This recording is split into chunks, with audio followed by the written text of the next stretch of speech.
ये जो FIIs हैं चिंतन, ये कब तक बेचते रहेंगे आपके मुताबिक? तो अगर हम देखें नंबर्स के हिसाब से तो एटलीस्ट मैं जो 21 साल से मार्केट देख रहा हूँ, पहली बार ऐसा हुआ है कि घरेलू निवेशकों की जो मार्केट में हिस्सेदारी है वो एफआईएस से ज़्यादा हो चुकी है आज। एफआईएस अगर हम देखें तो 22% से 16% के आसपास आ चुके हैं, घरेलू निवेशक उससे ज़्यादा है। और नंबर्स की बात करें तो भारत की जो 450 लाख करोड़ के आसपास की मार्केट कैप है, उसमें से करीबन अभी 75 लाख करोड़ के आसपास एफआईएस के पास है। हमारा ऐसा मानना है कि उन्होंने इतना सारा और क्यों बेचा, दो कारण थे उसके। क्योंकि आज से 2 साल पहले अगर हम देखें तो भारत ही एक ऐसा मार्केट था जहां पर लिक्विडिटी स्ट्रांग थी घरेलू निवेशकों के पास, और अगर एफआईएस को प्रॉफिट बुक करना था तो वो बेच पा रहे थे। वरना बाकी के अगर हम मार्केट्स देखें तो वहां पर एक तो रिटर्न भी नहीं था और लिक्विडिटी भी नहीं थी कि वो बेच पाए अमेरिकी मार्केट के अलावा।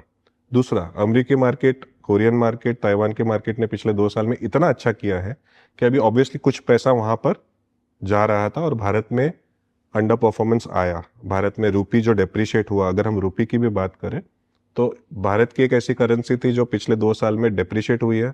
बाकी अगर हम ब्राज़ील, रशिया, यूरोप की भी बहुत सारी कंट्रीज देखें, ऑस्ट्रेलिया, इवन कोरिया, ताइवान, तो उनकी करेंसीज अप्रिशिएट हुई है। तो अगर फॉरेनर इन्वेस्ट कर रहा था उनकी कंट्रीज में तो उनको मार्क टू मार्केट गेन भी हो रहा था, उनकी स्टॉक मार्केट अच्छा कर रही थी और करेंसी का भी फायदा हो रहा था। भारत में करेंसी का भी नुकसान हो रहा था और मार्केट भी कुछ रिटर्न नहीं दे रहा था। तो आई थिंक हम इस सिचुएशन पर भी पहुंच चुके हैं कि जहां पर वहां की मार्केट्स बहुत महंगी हो चुकी है। क्योंकि अगर हम नंबर्स की वापस बात करें तो इमर्जिंग मार्केट का एक इंडेक्स होता है और भारत का एक इंडेक्स होता है। अगर इमर्जिंग मार्केट के इंडेक्स और भारत के इंडेक्स में जो सितंबर 2024 की अगर बात करें तो भारत 110% महंगा था। हमारा जो प्रीमियम था इमर्जिंग मार्केट इंडेक्स से वो 110% था। पिछले 1.5 सालों में इमर्जिंग मार्केट्स ने इतना अच्छा किया है भारत के मुकाबले कि ये जो प्रीमियम है वो घटकर करीबन 15 से 20% हो चुका है। यानी कि हम अभी लॉन्ग टर्म एवरेज से भी कम हो चुके हैं जो नॉर्मली भारत का प्रीमियम हुआ करता था। We have underperformed a lot. I think there is catch up possible. क्या ये ओवरनाइट होगा मुझे नहीं पता, पर डेफिनेटली ऐसा लग रहा है कि फॉरेनर्स का जो हिस्सेदारी है वो इतना कम हो चुका है कि कहीं ना कहीं वो वापस आएंगे। और जब ये आर्टिफिशियल इंटेलिजेंस का जो थोड़ा यूफोरिया है वो कम हो जाएगा, शायद दिख भी रहा है, एंड क्रूड ऑयल प्राइस, कच्चे तेल के दाम आज $80 के नीचे है, तो अगले 6 महीने में शायद हमें थोड़ी फॉरेनर्स की इंटरेस्ट भारत में वापस आती हुई दिखेगी। कुछ जो बड़े ऑफरिंग्स भी प्लान्ड है उसके कारण भी फायदा होगा।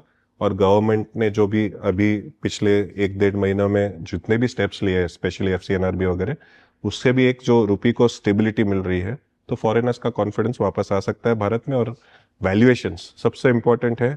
भारत एक ऐसा देश है, अगले 10 साल की ग्रोथ निश्चित है क्योंकि हमारी जो इकोनॉमी है और उसके साथ साथ जो हमारी आबादी है वो बढ़ने वाली है। बाकी कोई देश ऐसा कह नहीं सकता कि आबादी भी बढ़ रही है और इकोनॉमी स्थिर है।